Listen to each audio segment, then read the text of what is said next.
How did it? Oh, camera. Okay, it's standing. Alright, it's like a little bit out of focus. Wait, I don't have the time. Shit, if I check my phone, it'll move. Do I have a clock? One sec.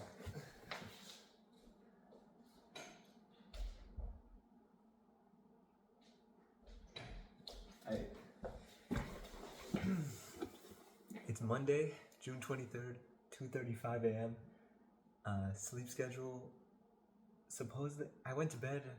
I didn't do one yesterday, but I went to bed at 2:30 yesterday. I didn't intend to. I was trying to go to bed at 1 and get up because I had to go out for lunch.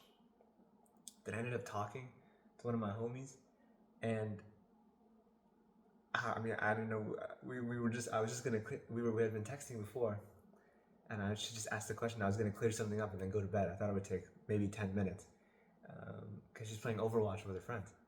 And then bro just started going off. Like we started talking about, like what were we talking about? We were talking about, oh,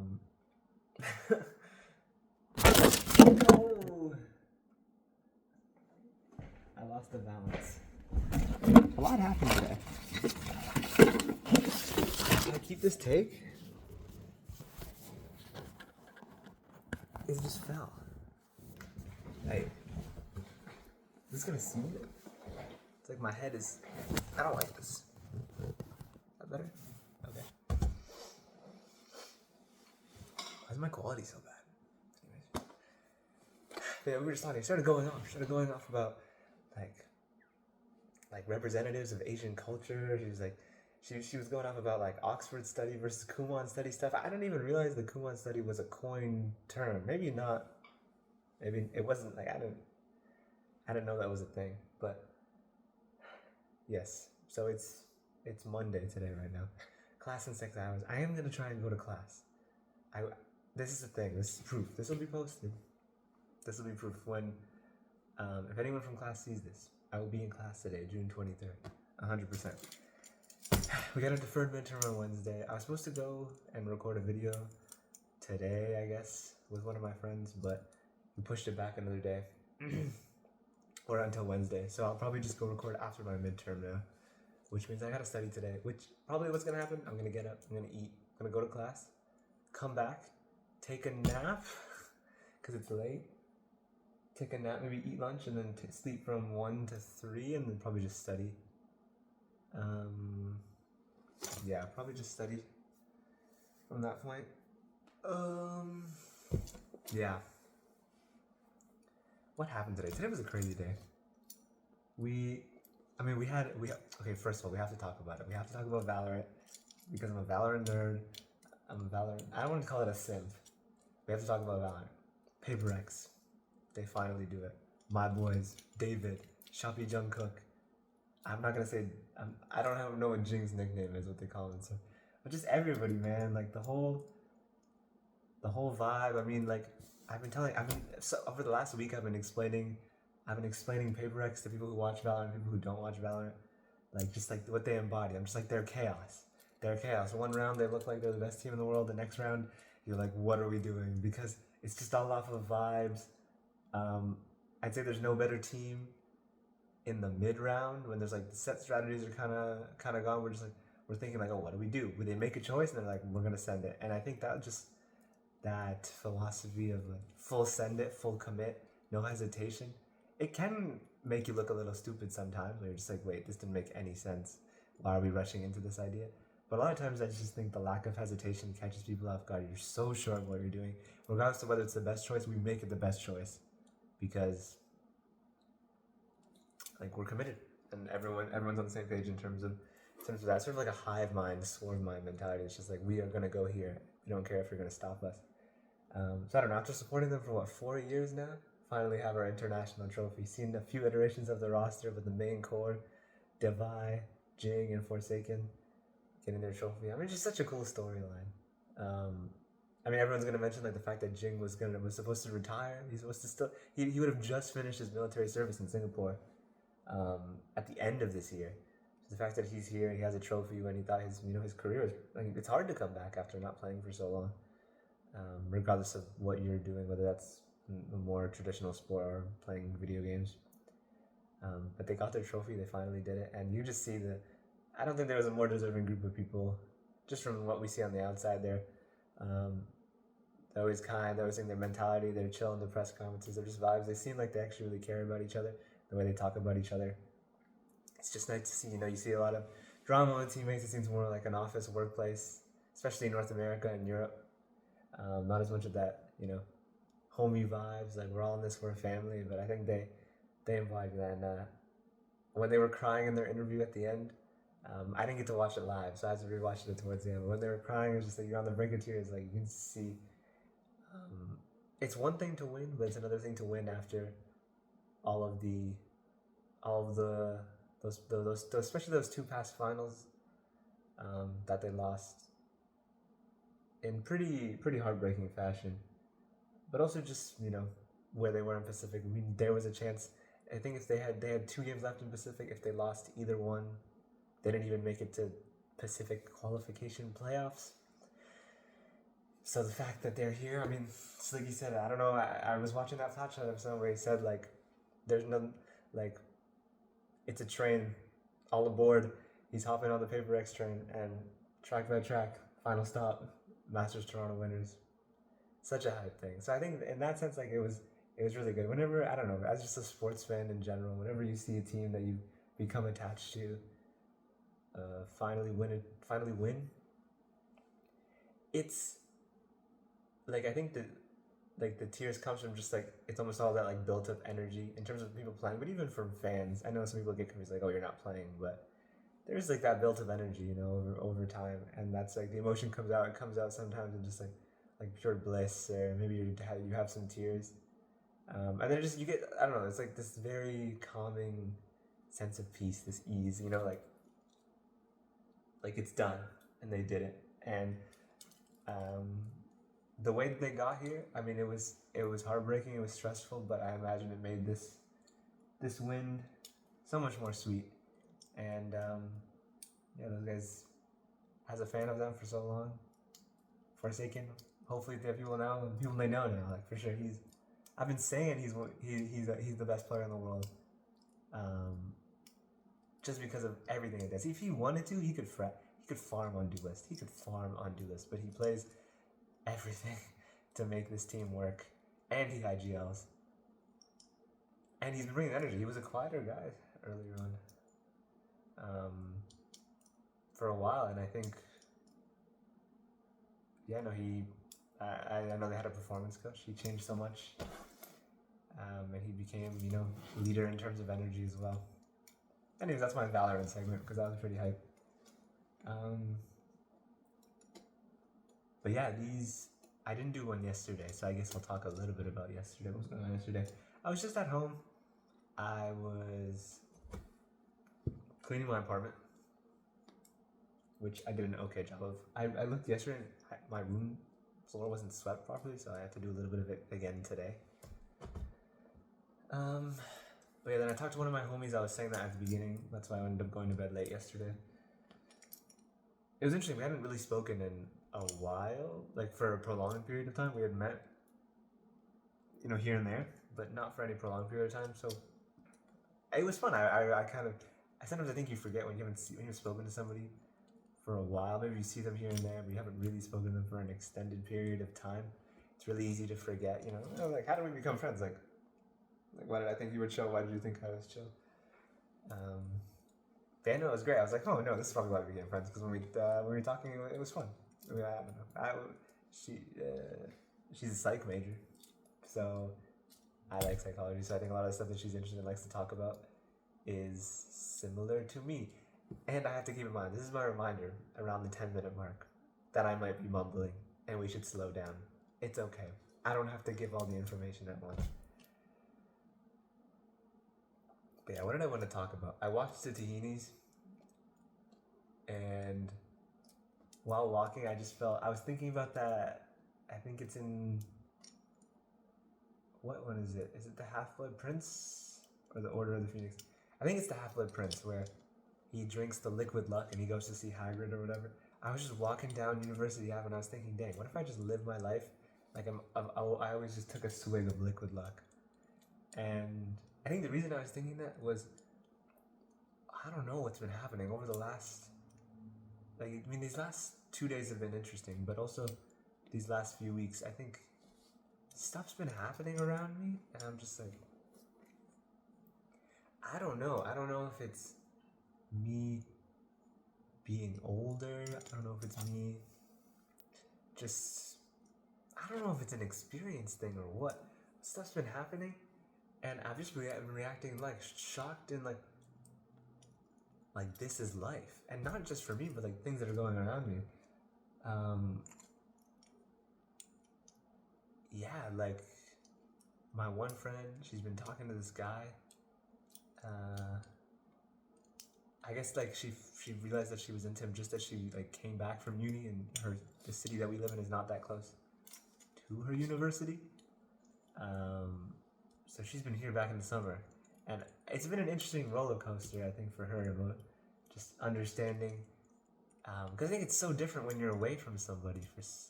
Like it's really easy to know how you feel about someone, I think, when you're around them. Or easier, I wouldn't say. I mean, it's a whole other thing. Maybe easier to know how you feel when you're around them. Because when you're around them, body language, tone. You know, something about just being around another human being where you're in the moment, and you can tell if you're in the moment or not. Yeah. So I think she was asking, she's like, oh, what's your opinion? Like, what should I do? Like, how should I approach it? She's asked a few times, so I think she's a bit undecided. But I mean, if she's still thinking about it, she must, at least in my head, I think she must like this guy enough to do so. To keep, thinking like, oh, I'll still give him a chance. So that's been on my mind. I've just been thinking like, I get like distance being the thing that holds you back. But it really can just change the dynamic of a relationship, having any distance, less contact, and it changes everything. I don't know, maybe people realize that, they don't really want this, or they don't really need this. The whole difference between needing and wanting something is really interesting. Do you really need any kind of relationship?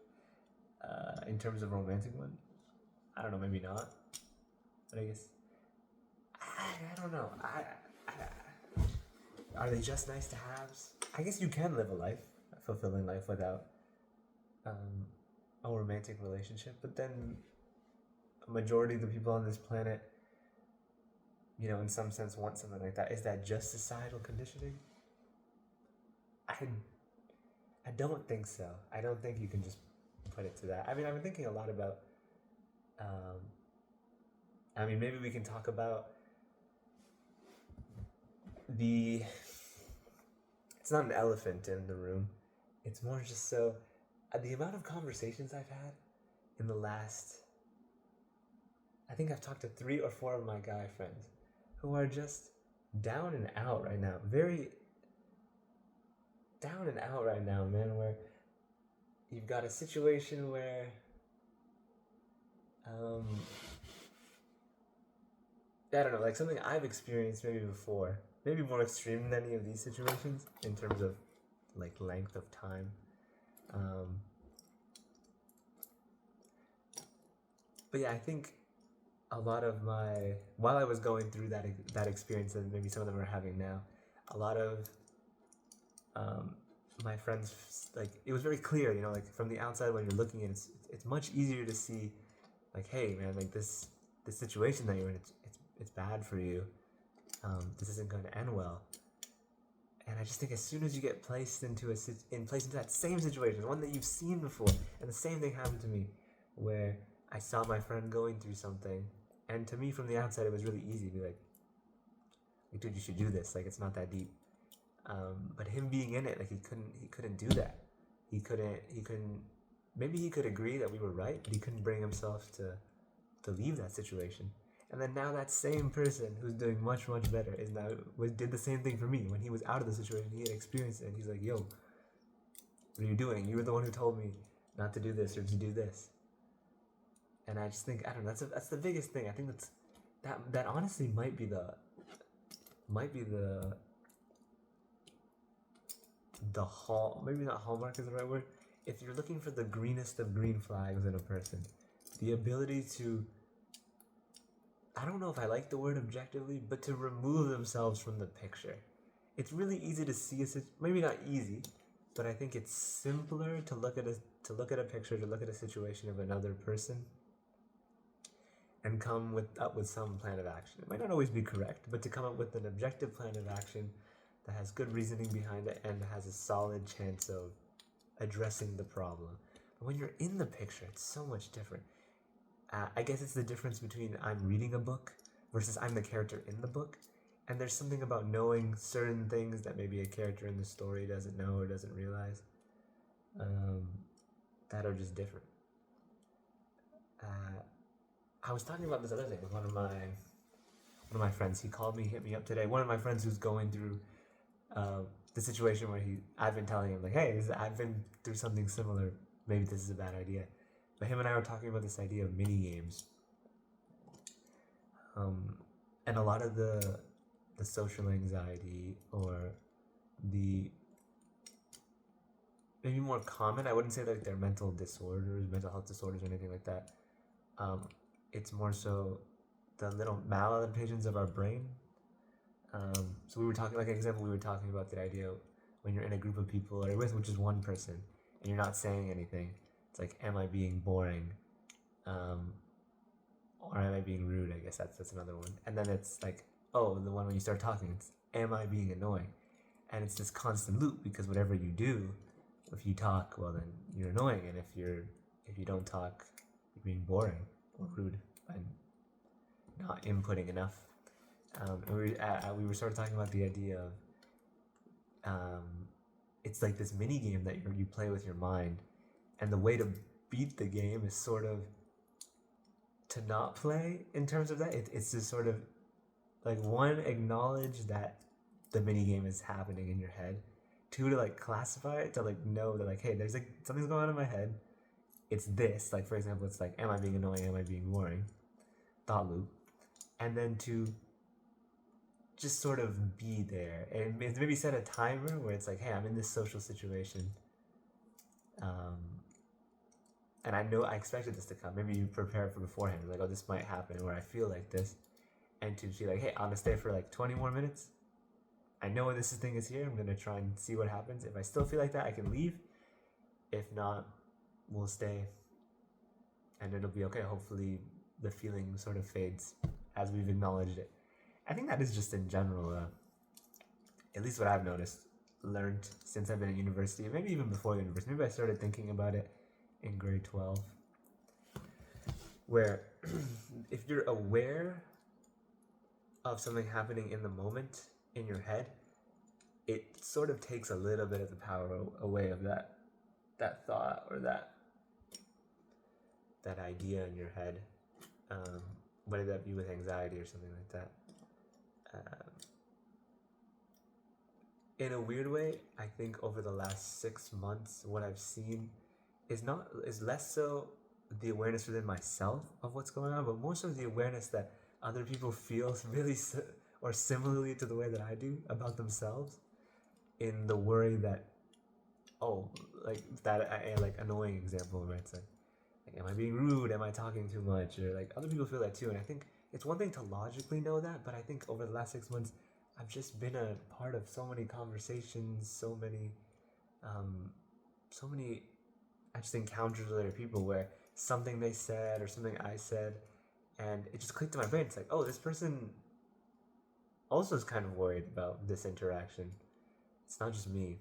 They're also worried about how they're acting, what they're saying. And again, it seems silly because logically, yeah, of course they do. They're human just like you. But it's really to feel like, oh, I'm the only one who feels like that. But I think it's made me feel better. It's made me feel better to know that everyone's. I think people say it's like, oh, everyone's kind of struggling. Yes, I don't like the way that's put though. I'd say I'll come up with a better way to put it, because I don't like the. Maybe it's true. I said everyone's struggling in their own ways, regardless of how much money you have, regardless of where you are in the world, suffering isn't exclusive. We just, people in different environments suffer in different ways. Yeah. Yeah, that was some of today. Um, Lots of advice given. Again, I try to use my experiences as best I can to help people. But I think one of the things that I struggle with a lot is in my head I worry like, oh, I want to say the right thing to this person when they need my help. Um, but I don't always know what that is, because I know when people would give me advice or give me some sort of plan of action with regards to solving my problems, or maybe not even solving my problems, maybe just addressing the way I felt about them. A lot of times I didn't feel better, and that wasn't their fault. Nothing they could have said would make me feel better. Um, and a lot of times I already knew what they were saying. Like in the back of my mind, I was like, yeah, that's probably the best option. I just couldn't bring myself to do it. So knowing that, and knowing that a lot of people are like me, and that they'll do those two things. Sometimes I've been thinking like, how do I help people? And I guess I don't know. Today, what did I try and do? I guess reassurance is one thing. Sometimes, again, as a person who has been given reassurance in these moments, doesn't always feel good. Sometimes it does. Sometimes that reassurance helps. Maybe that's part of it. That's what I tried to do today, is be a bit reassuring. I try to be as supportive as possible. I never know where to draw the line of, I need to be supportive to my friend, but I also have to be honest and real with them. Like with one of my friends today, I even said, she asked me about like, oh, like, what do you think about a specific aspect of this one person? And I thought to myself, I was like, wait, I had the opportunity a long time ago to mention something like this. I don't know. I just never thought to. I just didn't think I needed to bring it up. But today I brought it up, and, her and I actually agreed on the point. She was like, yeah, no, you're right. I think that too. So I think maybe that's one thing I've learned over the years. I've tried to edit my help to make people be more inclined to agree with it, which I think can water down the message that you're trying to give. So I think for me, I just have to do a better job of, in a nice way, in a nice, kind way. My phone's gonna die. I have to put this to charge. We're moving for the first time. In a nice kind of way, I have to still give my honest opinion, regardless of whether I think somebody will listen. Which is a bit hard for me, because I think the way I think about helping people a lot of the time is, wait, why is this like this? I don't like this. A lot of the ways I think about helping people is more so like, I need to get them to change how they're acting, or I need to change the situation. But realistically, as a person on the outside, I mean, I barely am able to change my own situations. How am I going to be able to do that for other people? And I say that now, but I still think that. I still think that some of these days. So that was kind of hard. I also feel bad. There was a moment today where she was asking me for help, or she wasn't asking me for help. She was just saying something, and she finished speaking. And then for about like 30 to 40 seconds, like I had been giving input before that for quite a bit, maybe about an hour. And she said something, and I wasn't ignoring her. I just was sort of staring off into the distance and just thinking about the situation. And I just had no idea to respond. I was like, what is there that I can say? What even is there to say? And I've only lasted about a minute, but I was just like, I don't know. Like, I think it's better. At least what I've learned. Maybe if this was me 3 years ago, even a year ago, I would have tried to force something to say at that point. I don't know. We just sort of, at that moment, we just sort of sat in what had been said. And it wasn't awkward. I mean, I'm very close with this person, so it wasn't awkward. It was more so just like, sometimes the gravity of the situation gets to the people who aren't even in it. you can feel it, feel the weight, feel how much it's affecting, you know, your friend. I'm tired. It's 3. I have to get up and go to class. I said in this recording that I'm going to class. Yeah, so that happened. I've told this friend that I'm going to try and check up on them this week, as much as I can. I always get a little bit worried in terms of when it's... Actually, do I get worried? No, I don't know. I'm going to check up on them. I hope I can. Sometimes I get worried that I'm going to be annoying by checking up on them. That's more of a me thing than it is a them thing. If you're checking up on somebody and they don't respond, like, that's fine. As long as you try to make sure they're okay, that's fine. So I'm trying not to get too much in my own head about that. We'll see. Hopefully my friend is okay. But yeah, what else did I have to talk about today? Time, man. I guess the one, I mean, more Valorant talk. I guess whenever a moment like this happens when you've been waiting a long time or something and it finally happens, you're always I guess, at least I'm always taken back to the moments leading up to it. Like, for example, Paper Rex winning today. I remember sitting in a lecture hall watching them play their grand finals 2 years ago in 2023. I'm on a summer term right now at Waterloo, and there was also a summer term 2 years ago. And I don't know, it was obviously fun, they won, whatever, but looking back and thinking about who I was 2 years ago, like just how my world was. Not even people would talk about the the governments of our time, everything, how the internet's changing, how technology's changing, how people are changing. That's all one thing, but even just my own world is so drastically different. The amount of things that have happened, the amount of experiences that I've acquired has changed so much. But I think maybe that's what I find so fun about sports, is that in a world that's constantly changing, even in sports, things are constantly changing. But when you get attached to like a group or some form of team identity, it can be a good way to look back. And I don't think this just has to be exclusive to sports.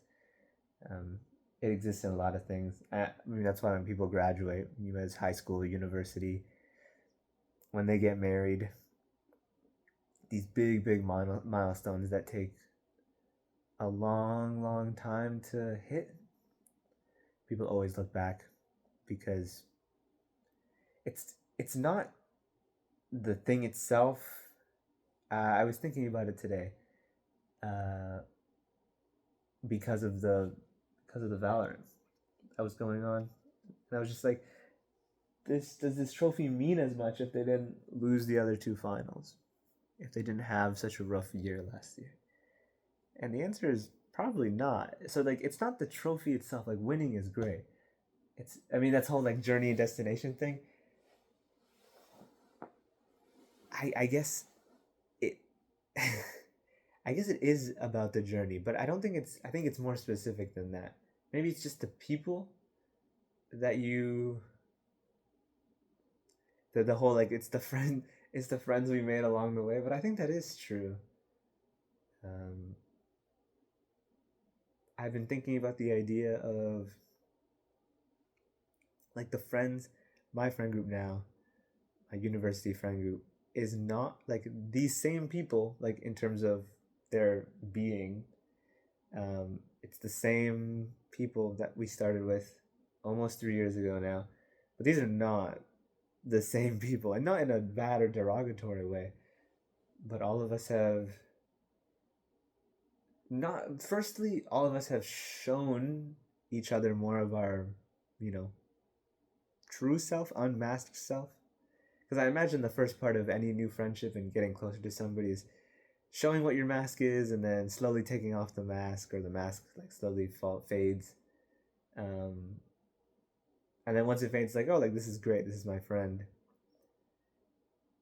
And then over time, like experience, like things will just happen, like maybe things that you do or things that other people do to you, or just random occurrences in the universe cause one to change. And the people that I was friends with, again, 3 years, almost 3 years ago now, are not the same people I'm friends with now. And that's not necessarily a bad thing. Um,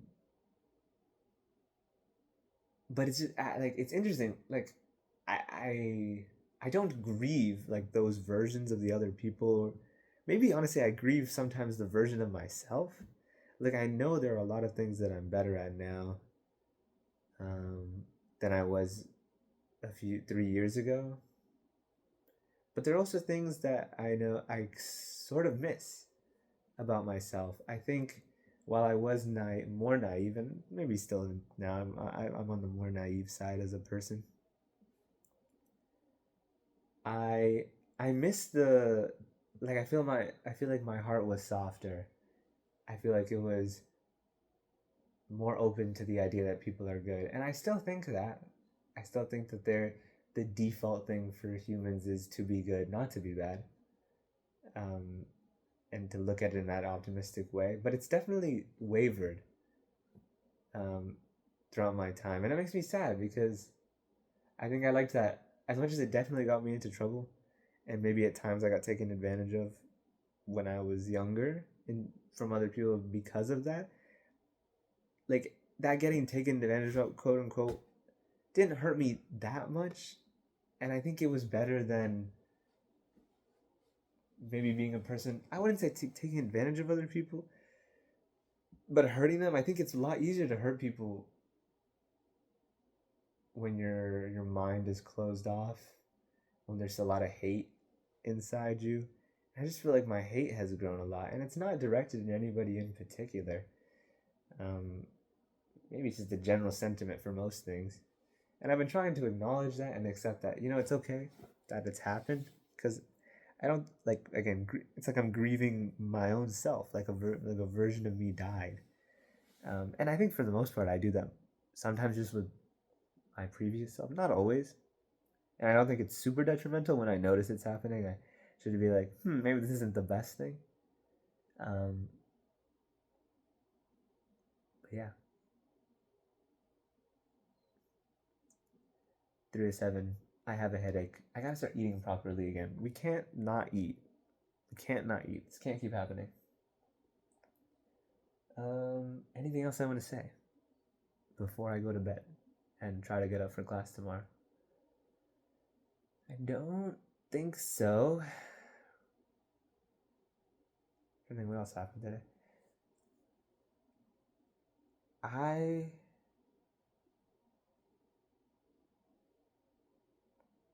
Today was a good day, and a lot happened in it.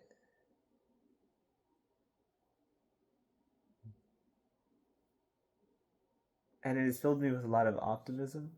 Weirdly enough, as much as I've heard about things that are going wrong or not going well, but it has filled me with more optimism about where I'm going, even if I don't really know where that is. I don't know. Excited for, well, I guess today, not tomorrow. Excited for tomorrow. Tomorrow will be better. Um, yeah, I guess the final thing in today being feeling like a pretty good day in terms of like filling me with more optimism. I think the way I'm going to try and approach feeling worried about the things that I say or the things that I do to other people or do for other people or try to do for other people is this idea of that like my actions will be judged, or like at least I should judge my own actions on their intentions.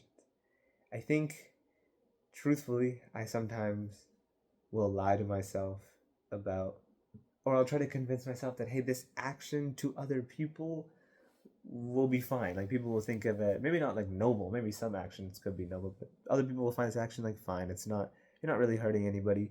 But like inside, I'll know that like my intentions with this aren't good, and the reason I'm doing it isn't good, and I'll still do it. And that's then I think it's there's like your mind has a right for feeling worried that this could affect people or people could feel a certain way about you because your intentions were off, regardless of how people perceived it.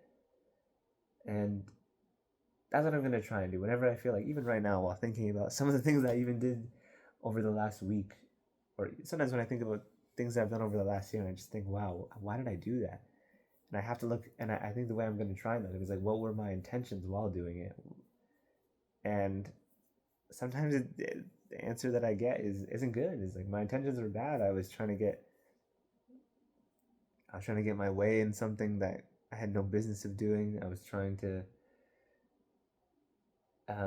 convince myself that my reason for acting a certain way was for a noble cause, for a cause that would benefit people, would be a net positive to myself or to the people around me, and it just wasn't. I was doing it because I was being selfish. So, actions are judged on their intentions. That's one thing. And I think another thing that just to close up, because this is going to be long, this is going to take a while to upload. Another thing, and the final thing that I'm trying to do, I mean, I don't like the word mercy. People use the word compassion. I think mercy and compassion are quite similar.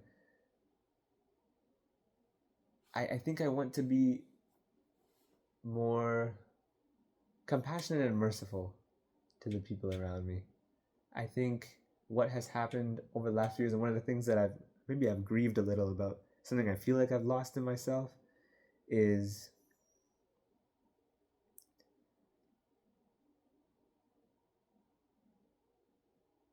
trying to people say like, go treat people how you want to be treated. I think it goes beyond that. I think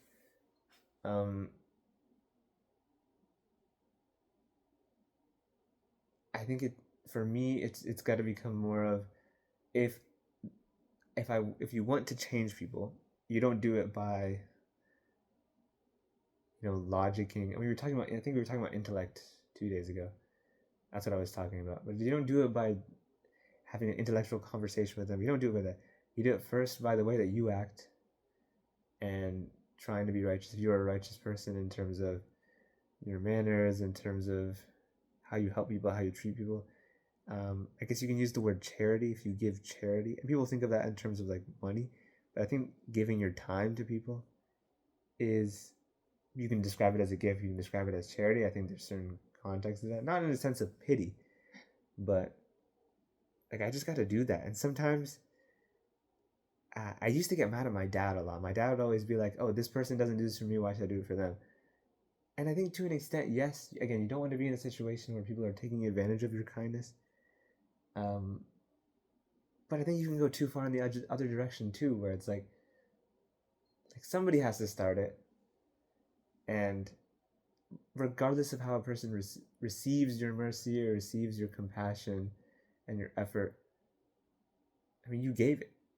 And as long as it doesn't get to a point where it's hurting you, then I think it's worth trying. And I think for me, that's just the biggest thing, where I feel like I've stopped trying a little.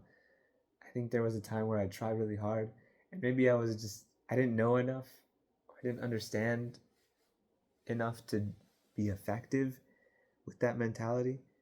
And then I've just sort of given up. There's a part of me that gave up on other people. I gave up a little bit on myself.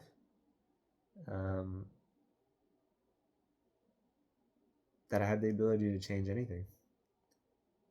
And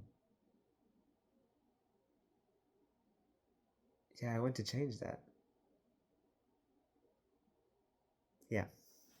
This is 40 minutes. This is really long. I don't know. The time goes really fast when I'm talking to the camera. I hope I'm not mumbling. But I know probably when I'm having thoughts, and I can definitely tell that I'm talking a little too fast sometimes when I'll look at the camera and I'll see my mouth moving. But yeah. Time to upload this. Need a better outro. Really do. Paper Xer wins. Shopee Jungkook. My tournament MVP. And let's try and be Let's try and be the mercy we want to see in the world. That's what we're doing. Was that cringe? Maybe.